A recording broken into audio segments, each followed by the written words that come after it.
Good morning students.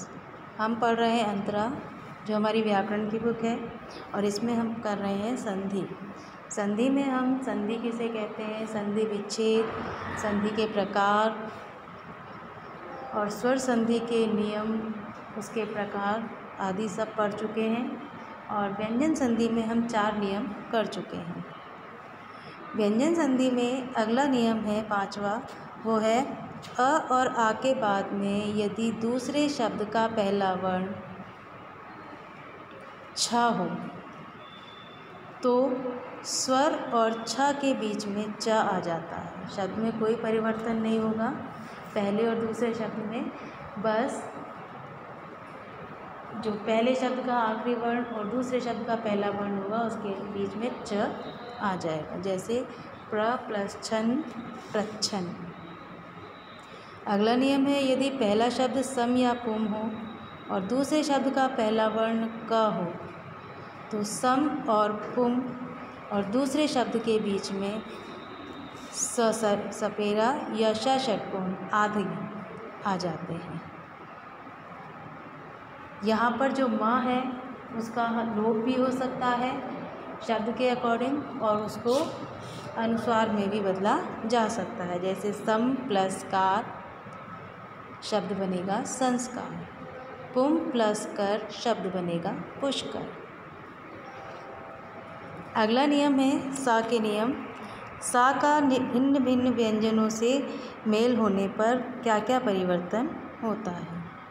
जैसे सा के बाद में यदि च, छ या श हो तो जो सा है वो श षटकोण में बदल जाता है, और यदि क, ख,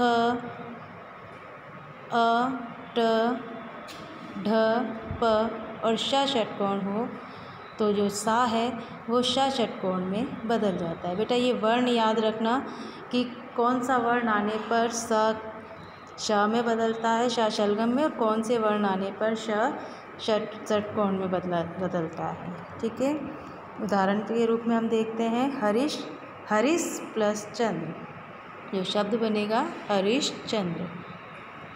केवल सा को परिवर्तित करेंगे हम इसमें।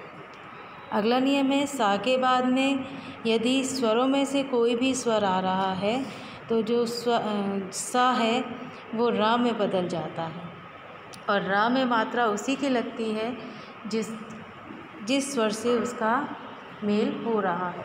यहाँ पर हमें ये बात ध्यान रखनी पड़ेगी कि दूसरे शब्द का पहला वर्ण यदि व्यंजन है और उस पर कोई मात्रा लगी हुई है तो यहाँ पर जो रा आएगा वो रा रेफ में बदल जाएगा। ठीक है, जैसे निस प्लस आधार, यहाँ पर आ स्वर ही है तो यहाँ पर ये हो जाएगा निराधार।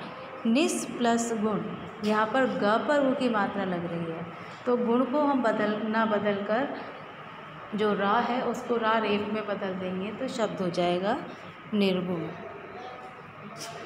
अगला नियम है र के बाद में यदि दोबारा से र आता है तो पहले शब्द के आखिरी वर्ण वाला जो र है वो लुप्त हो जाता है, और उससे पहले का जो स्वर है वो दीर्घ में बदल जाता है, और दूसरा शब्द यों का त्यों ही लिख दिया जाता है।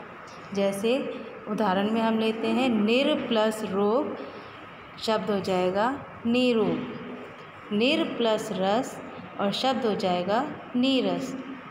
और आपका होमवर्क है कि व्यंजन संधि तक आपको अपनी कॉपी में कंप्लीट करना है।